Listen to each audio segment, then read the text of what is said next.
given that your book, Sheila, is about your life in the 70s and how your political consciousness grew and developed during that time, I thought a kind of interesting place to start would be to kind of talk about how and where we feel our formative years, what they did to us, how they kind of shaped our politics. I mean, I was born in 1969 I was born in Hitchin, but raised in Stevenage, this new town.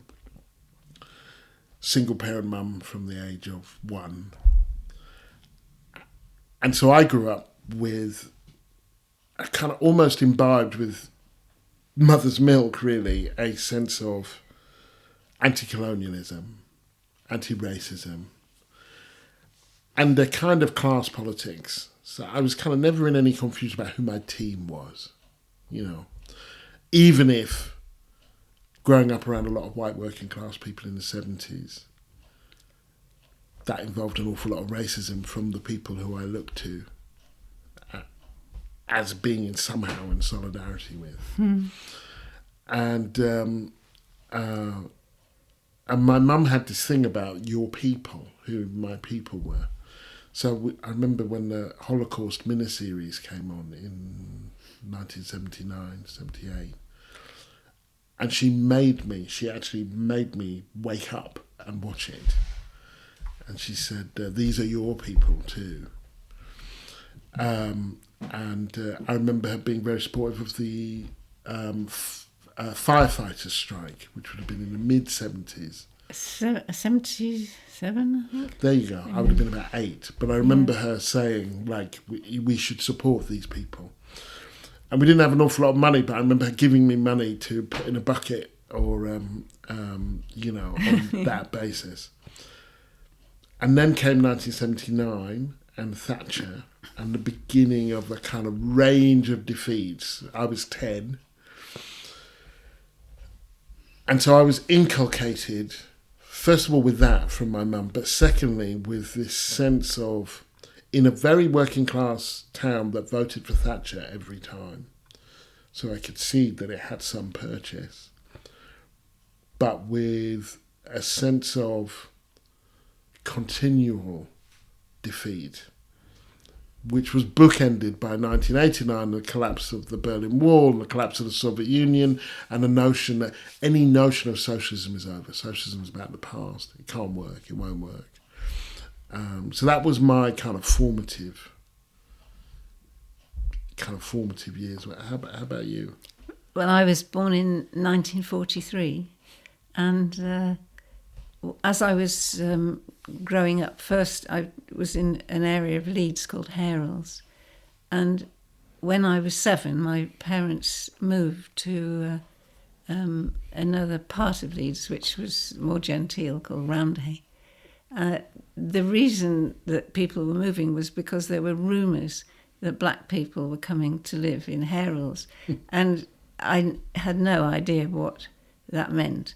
In fact, people said the blacks are coming, and my parents were friendly with people called the blacks, who were people they'd lodged with before they could afford a house. So why was it that people were so worried, as the blacks were meant to be good? They were people who my parents knew and were friendly with. So why were they so worried? And I think it was trying to put things together that didn't make any sense. And the thing that really didn't make sense either was class, because my mother indicated to me when I was really small that the little girl next door was not as good as me because her father was a lorry driver, which made no sense because my father sold pit motors. He drove a car, and to me I thought, well, the lorry, this father who drives a lorry must be better because it's bigger. I couldn't work anything out about either class or race. And then when I was about 10, there was a friend of mine whose father was a Polish Jewish exile after the war, and he'd started a button factory in India, and he employed a man called Ram who came back to England with him. And Ram used to look after me and Janina, and we were horrible little girls. You and? Janina. Who's that? She's the daughter of the family. Right. Ram's daughter. Yeah, her father was the Polish Jewish guy, and her mother was English Jewish. The Ram was the kindest man that you could possibly imagine, and we were very badly behaved. And he came to say goodbye when I was 10 because he was going back to India, and I really just thought I just loved him, and I just hugged him. And my father was absolutely furious because my father had worked as an engineer in India and had all these ideas about, race and Britain and the empire. And I knew Ram was a good person, and I couldn't make any sense of this. And my mother explained to me that my father had these kind of ideas. And I think that was another thing that made no sense. So I started to question pretty well everything my father said. And what made you question it, given that you could have just gone along with it? I mean, I went along with what my mum said, and but you didn't have experience to put against it, did you? I knew that Ram was not. He was a wonderful person. As a child, I felt so. Why was my father being so horrible to him? Right. Others didn't question it though, did they? Others could have been similarly confused. Yeah. It's really hard, isn't it? Because if you think of any one instance, I just think there must be a series of chances in people's lives almost of who they bump into. And it wasn't until I went to university that I formulated my general rebellion into any kind of left politics. I mean, I don't know about you. I was from the first generation. I think. I mean, my brother went to university, but certainly my mum didn't go to university. It was not part of her experience. But she was determined that I would, which was a class cleavage of sorts. I would be leaving Stevenage. There was a sense that I wouldn't. Did your parents go to university? How do we sew your going to university into your kind of consciousness? It was a complete break. My mother, I think my mother had educational, she would have liked some kind of education, but she met my father when she was young, and it turned out my father was already married, and they ran away to India without being married, which I never discovered until after they died, because this was the thing that nobody could say. She did, when she was in India, she got interested through a man who had been in the army about Indian culture and art. So she did have all these feelings, and she loved finding out about people. She loved she used to tell imagined stories about people that we saw, and so she was a kind of Tory anarchist with an alliance of women in the household. Anyone who came, which was my father, was pretty isolated, really. Or I don't think he realised it. I think he thought he ruled supreme. But I read only things like I read daily, the Sunday Express, Daily Mail, News of the World, Yorkshire Post. So it was school where I had a liberal history teacher, and university that transformed how I saw the world. And I think I'd already decided there were people who talked about books and were interested in ideas, and I wanted to find those people. And I mean, my journey took a weird shift because I did French at night school from the age of 13, actually. You couldn't do... The options at my school meant you couldn't do languages and sciences all at the same time. And so I did French at night school. And I had this wonderful teacher called Pierre. And I remember saying to him, so how much do I have to... What do I have to do? What homework do I have to do? And him saying, you can do nothing. I know, it's night school. You don't have to be here. And I spent the first few weeks thinking, that is awesome, I don't have to do anything. And then there was a realisation that kind of, well, then why are you here? And that could have gone either way, but what it did was kind of really, and my mum was a teacher. She started as a nurse and then she became a teacher.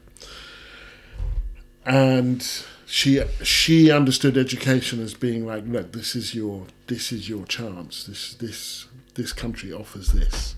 Take care, and it's important. And I became very not nerdy because I played a lot of football. I was quite raucous kid. I played a lot of sport, but this light went on that like, oh, you can learning, like you can own it can be yours. And then I was kind of off to the races, really, to the extent that my mum a few times was like, you should settle down, get out more. And so I was kind of very self-motivated by the time I got to university, but my understanding of education was incredibly utilitarian. It was to get exams and go to university and pass this thing. But something else happened to me at 15 really. I went on a demonstration with my mum against P.W. Botha coming to Britain. Bought a paper from the Young Socialists, had no idea who they were, wrote to them, said I wanted to join. And I ended up being the youth wing of the WRP. So I ended up in this completely, quite eccentric group of Trotskyists. And I was there for about a year before I left, got kicked out. And it was during the miners' strike. And so I was with them, I was going to pickets, I was having the time of my life, actually. It was wonderful. Wapping had happened around that time, I think maybe slightly earlier. It was a very intense political education, quite eccentric, like I say.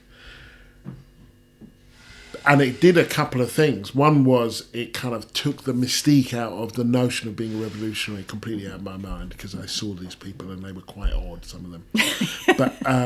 But secondly, to be involved in the miners' strike and to experience that defeat at that level. Yeah. So it was a very intense political education that ended with a very, very tough lesson and was the beginning of a series of kind of defeats and declines.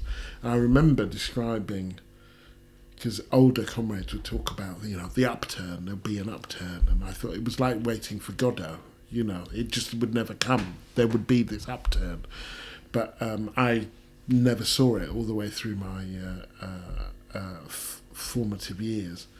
But that was happenstance. But that I took. By the time I went to university, I was already kind of ex-Trotskyist by that time. I joined the Labour Party because I thought it was the easiest thing to get out of. But I was involved in the anti-apartheid movement.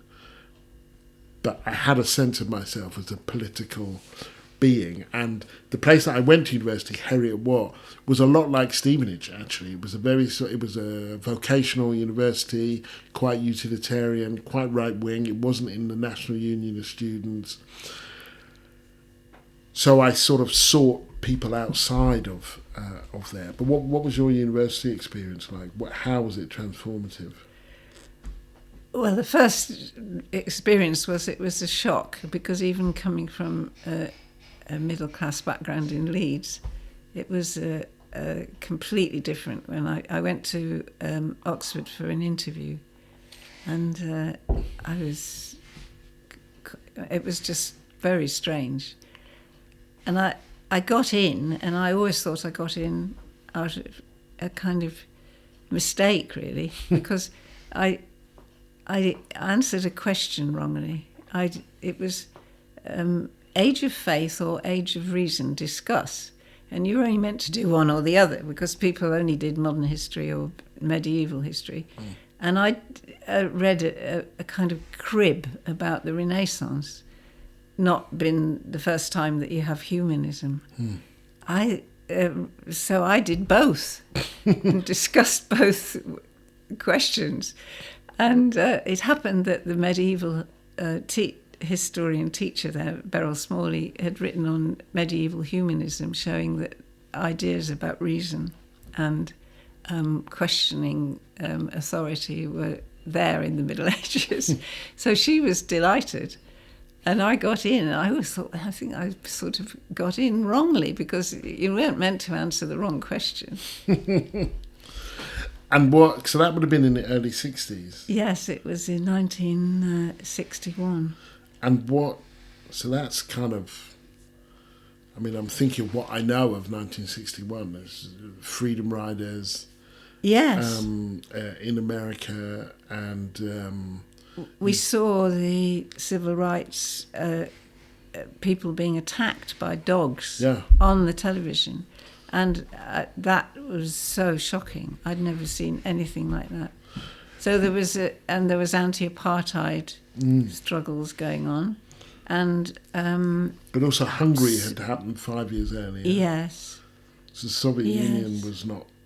The Labour Club people, I thought they seemed a bit sort of ambitious and careerish. So I very obstinately went to the Communist Club, and it was about 5 people, and that was when I only went about twice, and that was where I met Tariq Ali the first time, and he was a new boy, but that was in my second year. But that must have been extraordinarily transgressive to get. I mean, communism that it's almost like going to the Jihad Club. I know. And I remember a man came who was the editor of the Daily Worker to speak in Oxford, and I heard this really strange noise at the back of the meeting, like a kind of howling. And Bob Rowthorne, who was my boyfriend at the time, who really introduced me to socialist ideas, he said, "That's the Trots." I connected Trotskyists with a kind of howling. So I thought, I'll try these communists, because the man who was speaking didn't seem so fierce. But it was a bit boring, the Communist Club, and I gave it up after 2 goes. But I did meet Tariq Ali there. Were you there when Malcolm X came? No, I just 64. left. I just left. Right. My friend Judith Oakley, who had raised the question of women joining the Students' Union, because we weren't allowed as women to be members of the Students' Union. No. We were taken as guests by men. It was completely ludicrous. She did win this campaign. There was really only her, and I was a bit of a sort of rhubarb person, because I thought it seemed a very boring place, actually. I didn't really ever take to political meetings, and after about 40 years of them, I dread political meetings. But my life became meetings. Right. I first went to Hackney Young Socialists, because I did the opposite to you. I saw a demonstration of people who were all marching with great big banners, and they seemed really sort of lively, and they were the Socialist Labour League Trotskyists. Right. And so they said, "You should join the Young Socialists, love." So I thought, oh, well, yes, I will. So I went to the Labour Party and joined the Young Socialists. So you leave Oxford and move to Hackney? I moved to Hackney because Bob needed to be near Liverpool Street Station in order to get to Cambridge. And so I went to live in Hackney and stayed there for about 31 years. In Montague Road? First in a flat opposite Hackney Down. Right. And then in Montague Road. Which it turns out is just around the corner from where I live now. Yes. So you went to Hackney and you got involved politically in Hackney in the Labour Party through the Young Socialists, but I'm assuming kind of campaigns and things. Yes, we tried to campaign for lower rents and private renting. There was horrific conditions, and that was very noticeable that although everybody had bad conditions, the people from the Caribbean were living in places which were so damp that there were great sheets of the wallpaper coming off the wall, and there would be one stove in the hall for lots of people who were living in all the different rooms, and whole families were living in a room. And but we never could get a private rent tenants campaign going. Right. Why not? I think the tenants campaigns were strong on the council estates at that time, and the tenants had very militant demonstrations in the 60s. But the private renting was hard because people were so divided, and they couldn't get together. Well, that kind of brings us up to the beginning of the book, right? Because your book, Daring to Hope, is about your life in the 70s.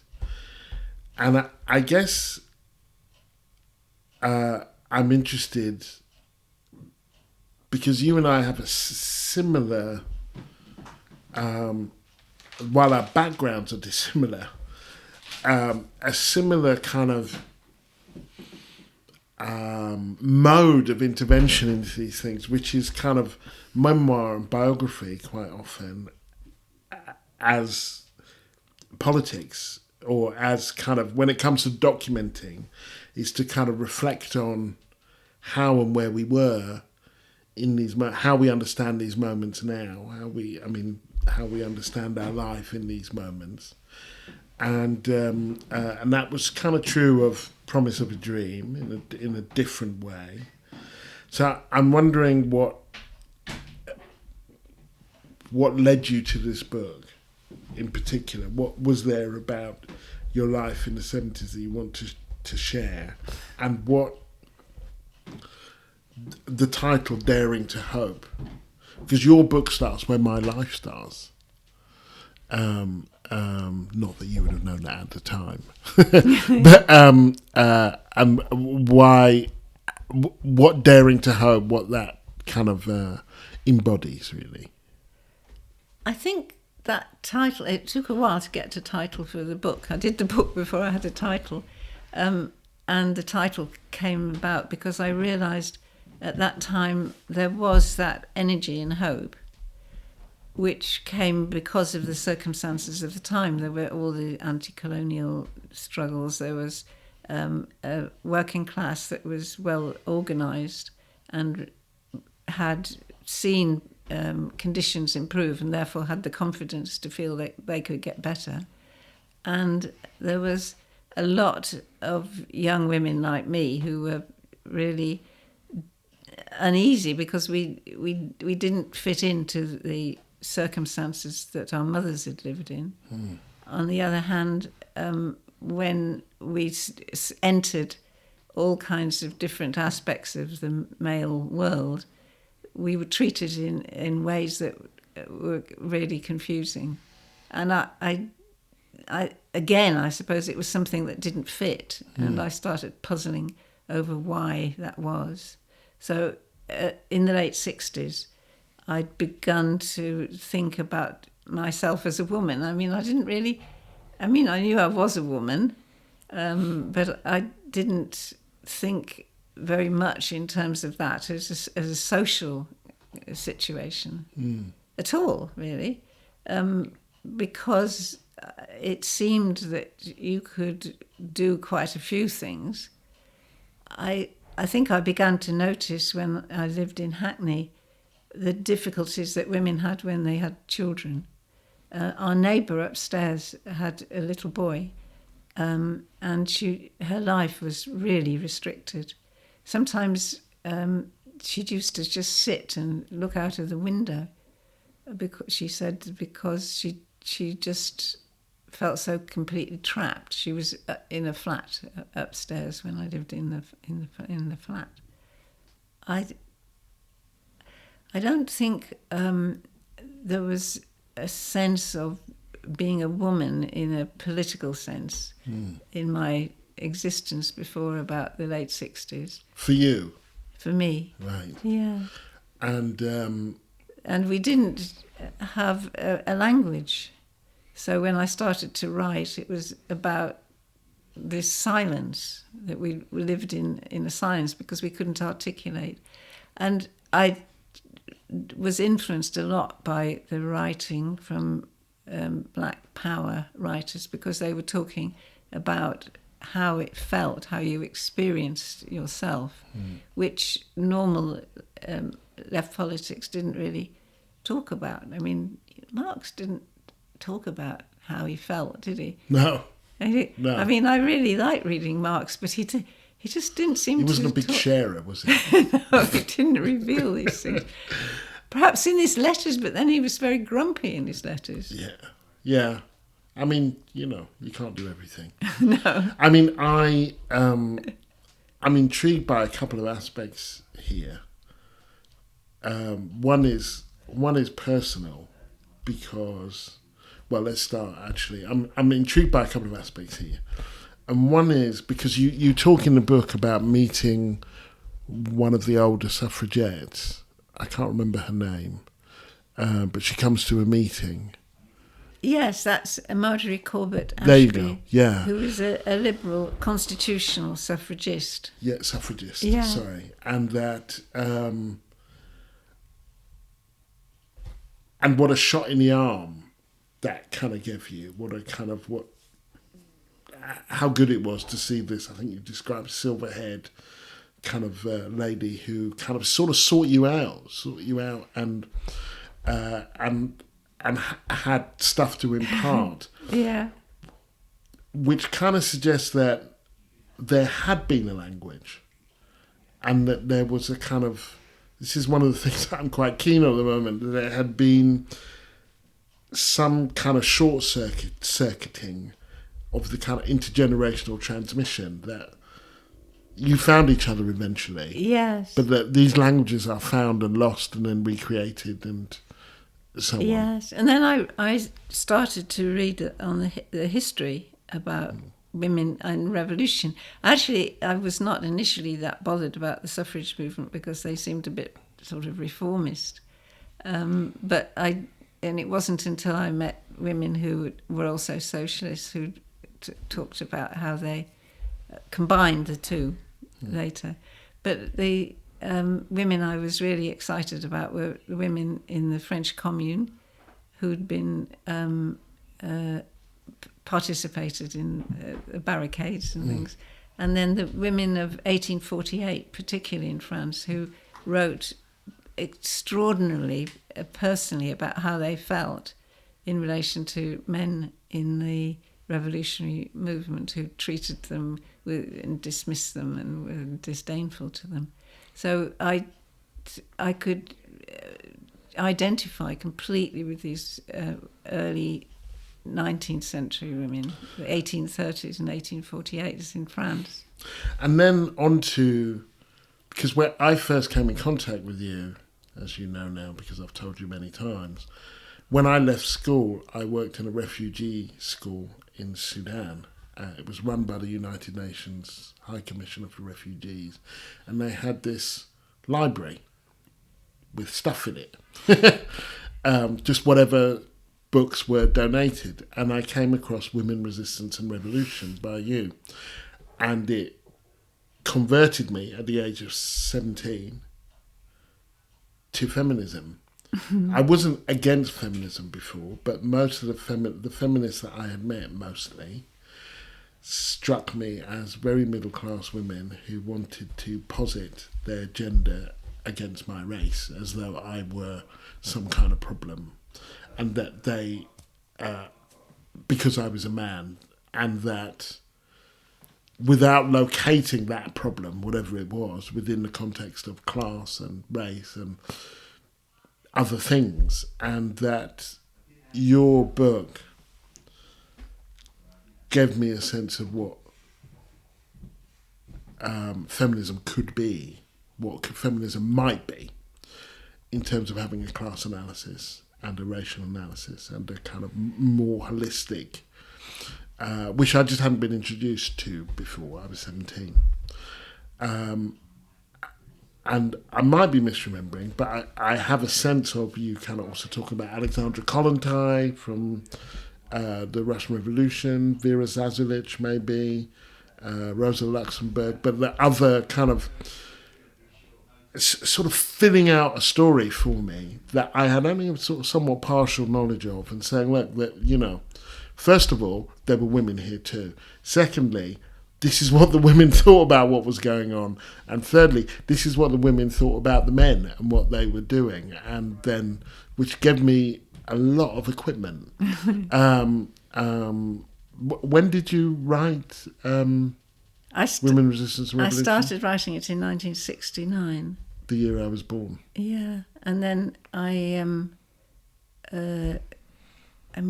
wrote it working for a doctor's. I was working in Bethnal Green. Was that the one where the Dr. Liebson IS people used to call you? If they had kind of ailments and say, "Whoa, I've got this." That was my boyfriend from 1970 was David Widgery, and he was a medical student, and he was in International Socialist. Okay. So yes, everybody did ring him about their ailments, and I used to answer the phone because he would be at medical school. So you started in 69, and when was it published? 72. And how did that fit into your experience of the 70s? Well, that was a bit of a shock, actually, because when I wrote it, there were not that many books, and certainly not many connecting the idea of the liberation of women to the left and socialism. So I became somebody who became rather notorious. And notorious or notable? Well, I might have been notable to some, but mainly notorious. I mean, women's liberation was seen as a rather strange and often kind of they tried to sneer at us originally, and then gradually quite a few women in the media started to relate more to the ideas of women's liberation, and then we got much better press. But I was signalled out quite a lot, and that was quite complicated because in women's liberation we were really determined not to have individual figures and leaders who would be pushed by the media as our, spokespeople. Yeah. But it was very difficult, because if nobody spoke, then there was just no information. So eventually, people did start writing and talking. But I was a bit early on as somebody from the left. There were people who were not opposed to the left, but they didn't connect it so much. The 70s is commonly kind of described as this kind of lost decade. If you outside of the left, if one thinks of the recent shortages, queues at petrol pumps, like back to the 70s, or Labour going back to the 70s, or it's almost like this dark ages.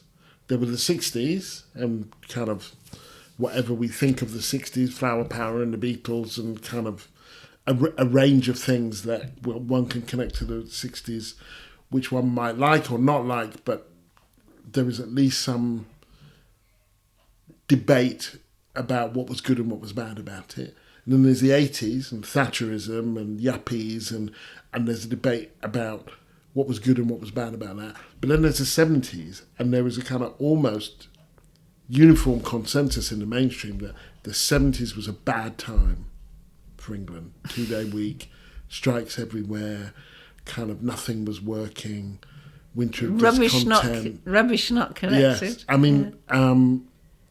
it did get very smelly, actually, in Hackney. Oh, dear. I mean, how would you characterise the 70s? Because there is a different story, right, of wages going up and... We were hopeful in the first part of the 70s that there really could be significant change. I think there was a sort of sobering up after the more kind of mystical, ecstatic visions of the 60s, and a feeling that you had to really get down to changing the lives, everyday life, circumstances of people around.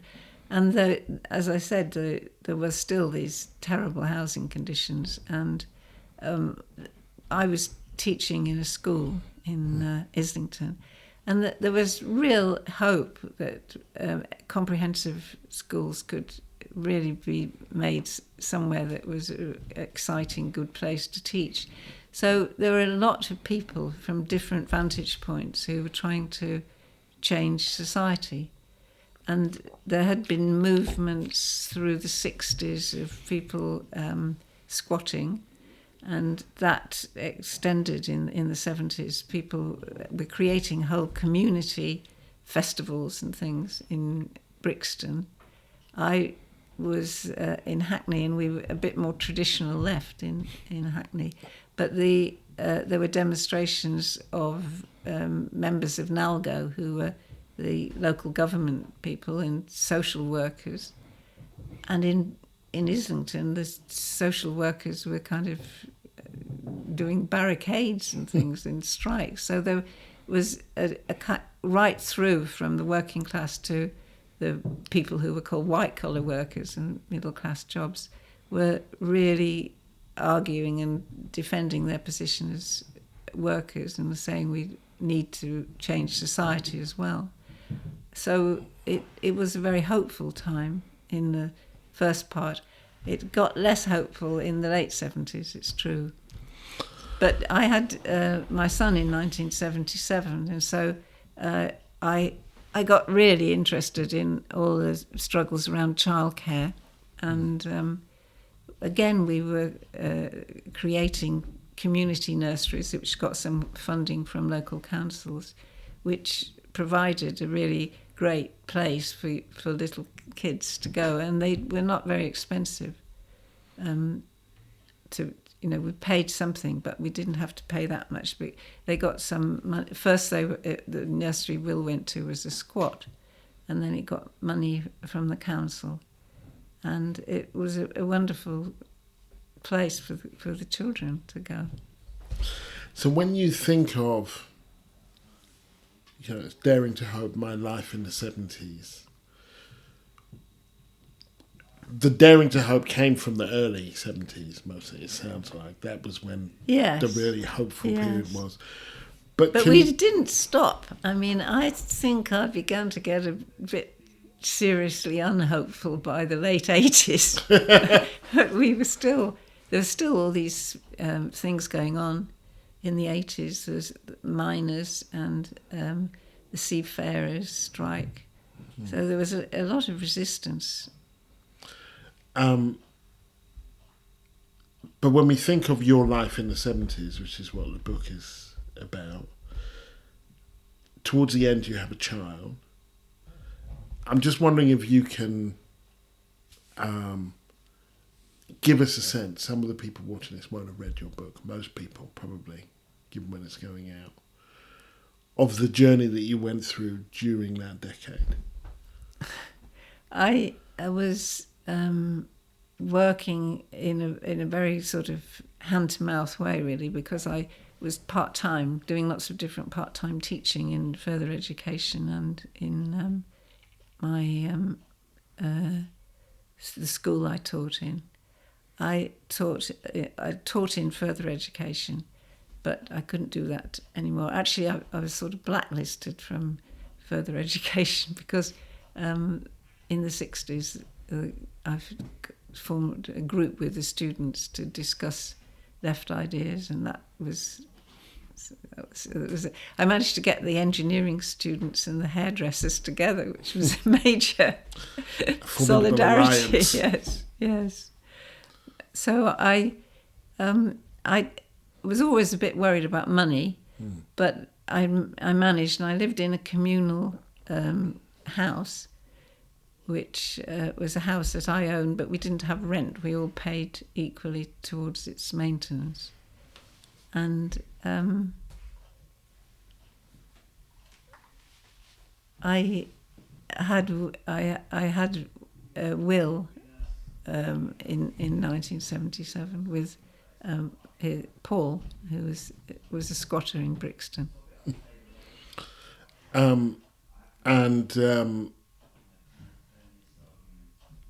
Given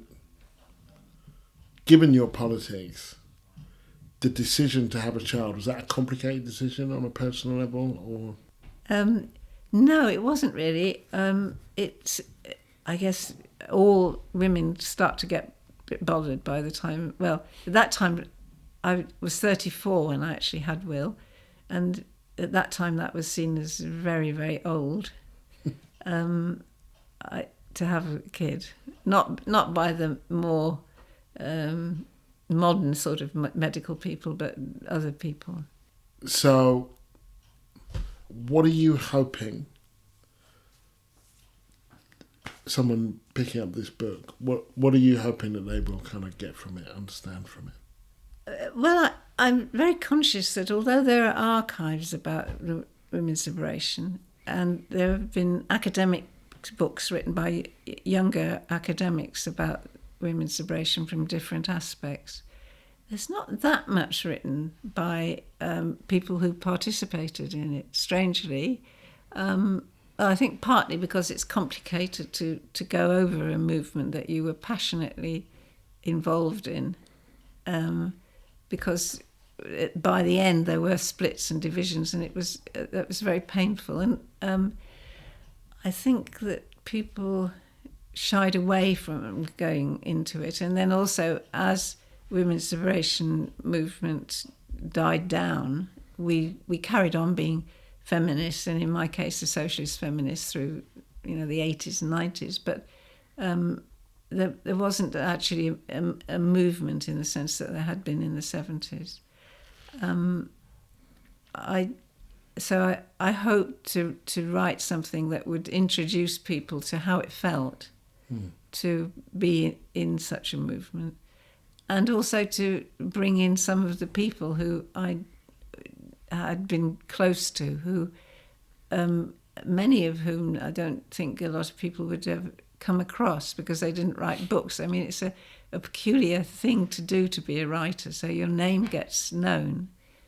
And I feel it's a bit like your interest in people, really, that you go around exploring and finding out these people and writing about them as you trying to work ideas out in conversation with them.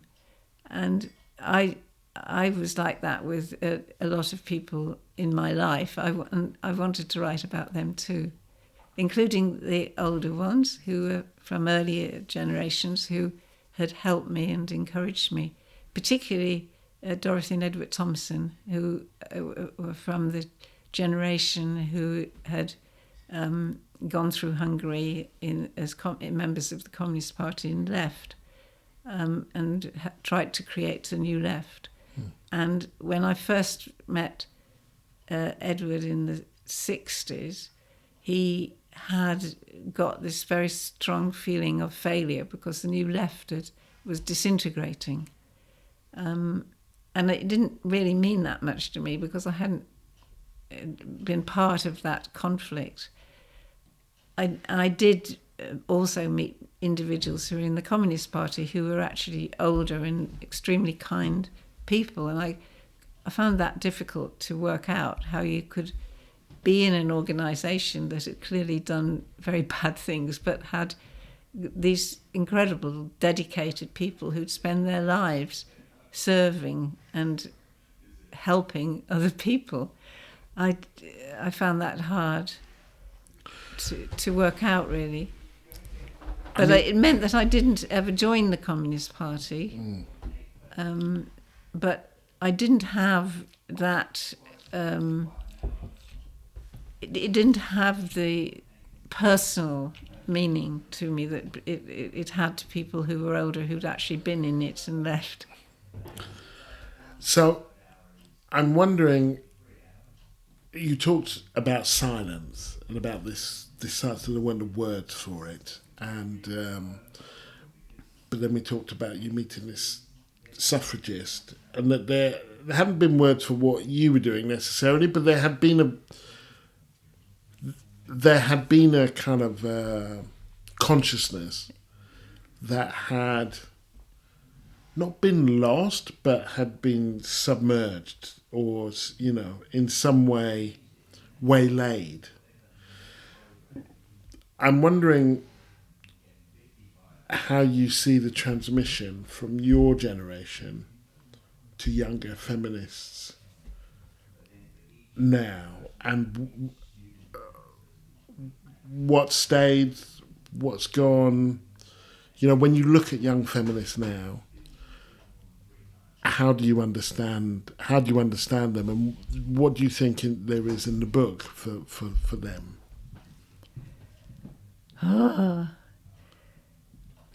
I mean, I'm really glad there's interest again, but feminism never quite goes. I guess it's like other radical things. It carried on, and in younger generations of women did become feminists in the period of the 90s and the 2000s. But it is a very long time since there's been this spirit in forming groups and organising.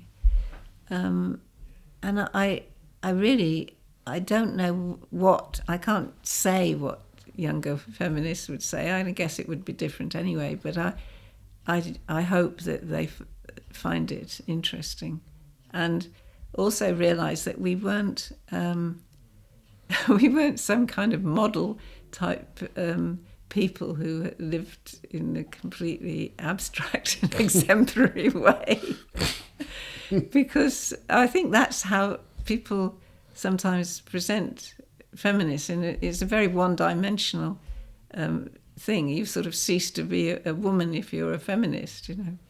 I remember a guy at a socialist meeting, and a guy started to chat me up at the bar, and some other guy said to him, "You can't chat her up, she's Sheila Rowbotham."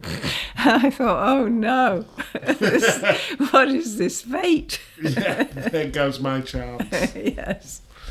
So this is your life in the 70s, and it's called Daring to Hope. We're now in 2021.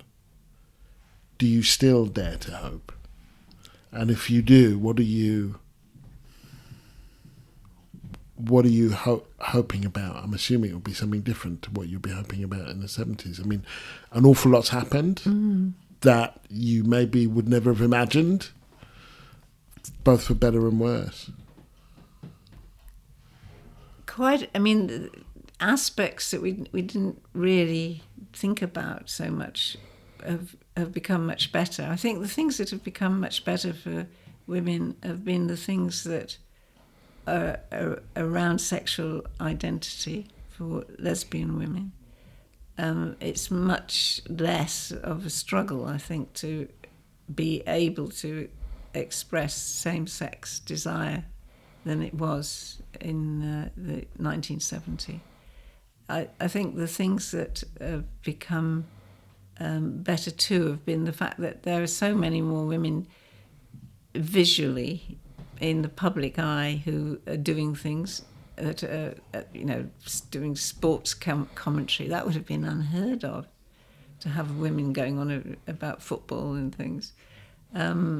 So there are things that were not really what was the only thing about women's liberation. We were talking about women doing all kinds of things, and we were talking about changes in sexuality. But the things that I think have been the hardest to change are the economic and social position of women who are in the working class, either white or black women, because the changes in capitalism meant that there are actually more people forced down into the low-paid groups. So women have come up with, in terms of jobs, with the ones who were able to go up through capitalism to a certain level.